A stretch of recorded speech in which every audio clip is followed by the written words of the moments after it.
There are moments in life that arrive without warning, quiet, ordinary seconds that suddenly open into something unforgettable.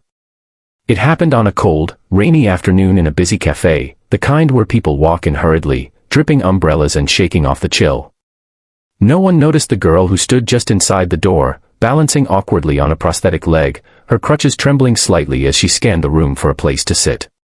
Her face held the kind of tired determination that children shouldn't have to wear. She was only about 12, with hair tied back in a messy ponytail and clothes that looked worn from more than just everyday use. But what truly caught attention, not immediately, but slowly, like a realization settling in, was the loneliness in her eyes. Her name was Mara, and she had been walking for far too long, both in life and in the literal world outside that cafe. She just needed a seat. She just needed a moment to rest. And as she moved down the aisle, people looked at her but quickly looked away, pretending their tables were full, pretending not to see her struggle. That was the moment she stopped beside a man, a single father named Rowan, who sat with his two young children, Isla and Grady, both quiet, both watching Mara with curiosity instead of fear or discomfort. And with her voice small but steady, she asked the question that would change everything: "Can I sit here?" If you believe in kindness, second chances, and the power of small moments to change lives, please like, comment, share, and subscribe to Kindness Corner. Also, tell us in the comments, where in the world are you watching from? Rowan immediately felt something shift inside him. Life had not been gentle with him either. He had lost his wife 3 years earlier to a sudden illness, and since then he had been carrying the weight of raising 2 children alone while working long hours as a mechanic. He recognized exhaustion when he saw it, but Mara's exhaustion was different, heavier, deeper, as though she carried not just her school bag but an entire world on her shoulders. He motioned for her to sit, sliding his own chair slightly to make space. Mara hesitated, her cheeks flushed with embarrassment, but the kindness in Rowan's eyes steadied her. She lowered herself into the seat, her crutches resting beside her, and exhaled as though the simple act of sitting was a gift she hadn't expected. Rowan noticed her shoelaces were frayed, her fingers red from the cold, and the faint smell of rain clinging to her clothes. The kids watched her closely. Isla offered a shy smile, and Mara returned it with equal shyness, as if she wasn't used to being welcomed anywhere.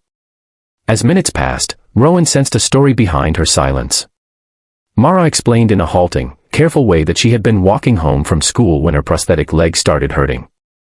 Her mother worked double shifts and wasn't able to pick her up, and there was no bus she could afford to take. She had been born with a congenital condition that led to the amputation of her left leg when she was a toddler, and though she spoke of it plainly, there was a quiet ache in her voice that came from years of having to be braver than most adults. She didn't want help, she said, she was used to managing alone. But today, something inside her had cracked, she just needed a space to breathe. Rowan felt a sting behind his eyes. He remembered all the days he himself had pretended to be fine for the sake of his children, the days he had smiled while breaking inside. Mara was doing that now, smiling not because she wanted to, but because she didn't know any other way to survive. The cafe, warm and bright, wrapped around them like a shelter from the world outside.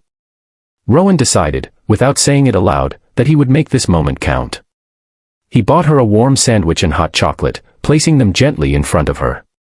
Mara froze, unsure whether to accept. Rowan reassured her with a simple nod, and for the first time since she had entered the cafe, her face softened. She ate slowly, as though savoring not just the food but the rare feeling of being cared for. His children began chatting with her, asking about school, hobbies, and the stickers on her crutches. Mara answered with shy pride, each question peeled away a layer of loneliness. Rowan watched the scene unfold and felt something rise in him, a reminder of how deeply kindness could heal, not just the receiver but the giver too. As Mara finished eating, attention returned to her expression. She confessed, in a voice barely above a whisper, that she feared going home. Not because anyone would harm her, but because her mother would be overwhelmed with worry and guilt once she learned how far she had walked alone. Her mother, Leona, had been working non-stop, ever since Mara's father left them. Money was tight, medical bills never seemed to end, and Mara often pretended she wasn't hurting to avoid adding to her mother's burden. Rowan's chest ached hearing this.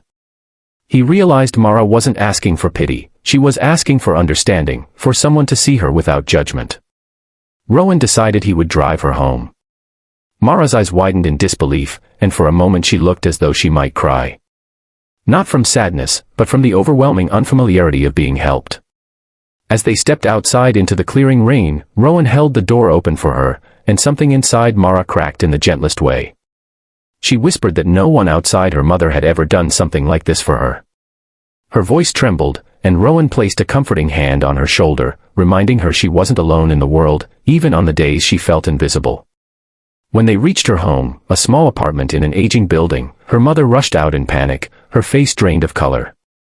But when she saw Mara safe, standing beside Rowan and his children, her fear dissolved into gratitude. Leona thanked Rowan repeatedly, tears streaming down her face. In that moment, it was clear how fiercely she loved her daughter, how hard she was fighting to give her a life with dignity. Rowan felt a familiar sense of connection, two single parents, both trying to do their best, both carrying burdens no one else could see. Mara turned to Rowan and suddenly broke into tears. Not sad tears, but tears of release, of relief, of finally feeling seen. She told him that his simple yes, his invitation to sit, to rest, to be welcomed, meant more than he could ever understand.